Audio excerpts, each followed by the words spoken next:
Adel melaporkannya itu melalui LBH ataupun Lembaga Bantuan Hukum Pendidikan Indonesia atau LBHPI. Dan Direktur LBHPI ini yaitu Rezekinta Sofrijal. Siapa Rezekinta Sofrijal? Rezekinta Sofrijal itu adalah seorang pengacara yang dulu pernah menjadi pengacaranya tim Anies Baswedan waktu di Pilpres. Dia menjadi kuasa hukumnya di bidang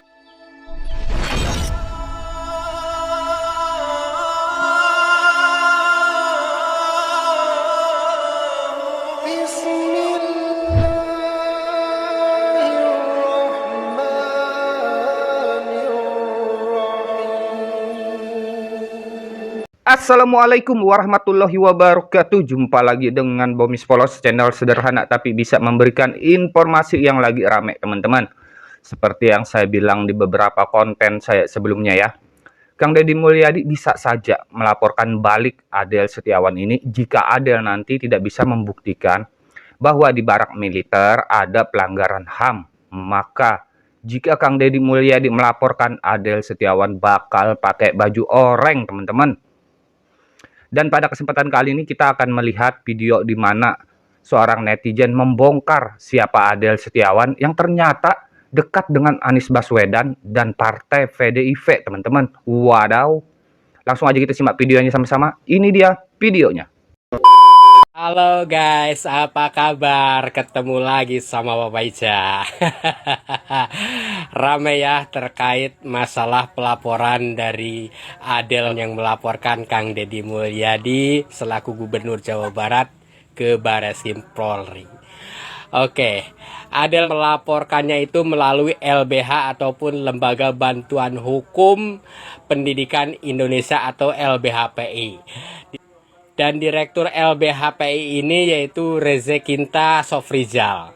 Siapa Rezekinta Sofrijal? Semakin menarik nih. Aku telusuri, ternyata Rezekinta Sofrijal itu adalah seorang pengacara yang dulu pernah menjadi pengacaranya tim Anies Baswedan waktu di Pilpres. Dia menjadi kuasa hukumnya di bidang pelanggaran kode etik di tim Anies Baswedan. Semakin menarik ya. Adel Setiawan itu kayaknya salah besar. Mau jadi apa emangnya, jabatannya apa toh? Jadi untuk sementara Adel Setiawan itu sekarang posisi jabatannya jadi pelapor. Tapi nggak tahu nanti apakah akan naik pangkat jadi terlapor atau tidak. Kita ikuti aja perkembangannya. Wadaw, wadiduh. Ternyata Adel Setiawan dekat dengan Anies Baswedan, teman-teman. Di mana yang kita tahu Anies Baswedan ini selain didukung oleh ex-FPI juga didukung oleh ex-HTI. Bahkan dia didukung oleh partai PKS yang ketuanya Saiku kalah pilgub kemarin di Jawa Barat. Kalau dilihat dari alurnya ya teman-teman ya, dari jalurnya, dari lingkarannya wajar. Berarti Adel ini adalah barisan sakit hati, teman-teman. Oke, kita lanjut simak dulu videonya ya teman-teman ya. Halo guys, apa kabar? Salam sehat selalu ya. Terkait masalah Adel Setiawan yang melaporkan Kang Deddy Mulyadi ke Bareskrim Polri ya. Masalah anak nakal yang dikebarakan oleh kebijakan Kang Deddy Mulyadi.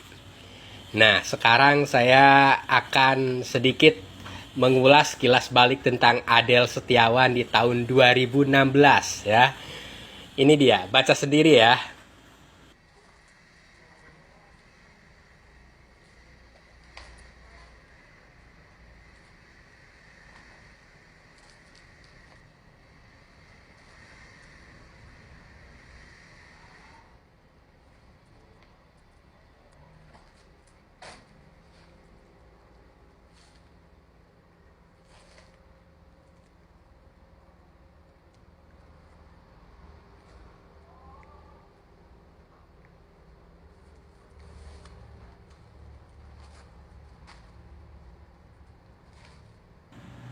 Nah, Anda juga bisa melihatnya langsung di tayangan video Kompas TV di YouTube-nya ya. Ini linknya ya, kalau nggak percaya nih.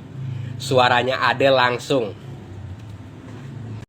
Ya, saling tuding siapa aktor di balik kerusuhan dalam aksi damai 4 November lalu antara Forum Silaturahmi Alumni Himpunan Mahasiswa Islam dan mantan Presiden ke-6 Republik Indonesia Susilo Bambang Yudhoyono sampai memasuki ranah hukum. Kita akan membahasnya pagi ini bersama para narasumber yang sudah hadir di sini. Ada Ikrar Nusa Bakti. Selamat pagi, Pak Ikrar. Terima kasih sudah bergabung. Dan juga yang tadi Anda sempat melihat ada Mulyadi, yaitu dari HMI Pusat, Ketua Umum HMI Pusat, Mas Mulyadi. Terima kasih sudah hadir di Sapa Indonesia pagi hari ini. Dan juga di sambungan telepon ada Adel Setiawan. Ini adalah sekretaris dari Forum Silaturahmi Alumni HMI Lintas Generasi. Selamat pagi, Mas Adel. Selamat pagi. Dan nanti akan bergabung, kita harapkan masih di jalan terjebak kemacetan, ada Mas Hinca Panjaitan yang nanti akan bergabung bersama kita di Sapa Indonesia Pagi. Pertama ke Mas Adel terlebih dahulu. Sejauh ini proses hukumnya berlanjutkah laporan Anda ini?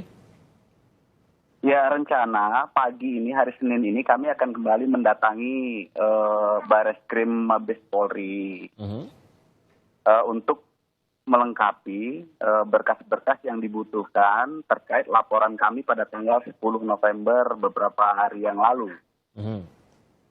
Pada intinya sih, yang melatar belakangi kami melaporkan Pak SBY adalah sebagai bentuk rasa kami sangat menyayangkan ya, mantan presiden yang 10 tahun menjadi presiden di negeri ini mengeluarkan kalimat-kalimat yang kami nilai memprovokasi. Bukannya mengeluarkan kalimat-kalimat yang menyejukkan, yang bisa membuat suasana adem, damai, dan lain sebagainya. Justru malah mengeluarkan kalimat-kalimat yang kami nilai menghasut dan memprovokasi. Oke, dan ini yang disayangkan Makanya kami laporkan ke Bareskrim. Jika memang ada unsur pidananya, ya segera diproses sesuai dengan ketentuan hukum yang berlaku. Bagaimana tanggapan dari kepolisian sejauh ini, Mas Adel? Kemarin itu kami sudah masukkan istilahnya petunjuk awal lah atas adanya dugaan tindak pidana, terutama di pasal 160 KUHP mengenai menghasut ya, menghasut. Nah, memang kemarin itu belum diterbitkan tanda terima laporan. Jadi kami hanya diberi tanda terima berkas atau dokumen petunjuk awal untuk dipelajari Bareskrim Mabes Polri. Nah, pihak Bareskrim menyatakan bahwa kurang lebih 3 atau 4 hari kami disarankan datang kembali ke Mabes Polri untuk ya mungkin istilahnya untuk gelar atau mengetahui status daripada proses laporan kami ini. Oke, apakah ada kekurangan ataupun berkas secara khusus yang mereka minta untuk melengkapi? Sepertinya nggak ada, mungkin hanya penyampaian secara lisan saja yang belum kami sampaikan. Gitu, Mas. Kalau berkas-berkas kemarin kan mulai dari video, lalu kronologi di menit keberapa, detik keberapa, kalimat-kalimat yang mengandung unsur provokasi, itu sudah kami sampaikan kemarin. Di tanggal 10 November itu. Dan dari Forum Silaturahmi ini merasa bahwa memang ada yang terprovokasi dari kata-kata ini, atau indikasi provokasi saja, atau memang sudah sampai ada yang terprovokasi? Ya, kita lihat aksi pada tanggal 4 November terjadi kerusuhan kan? Kami menilai bahwa menurut kami kerusuhan yang terjadi itu ibaratnya adalah sebuah asap. Nah, asap itu kalau nggak ada api nggak mungkin.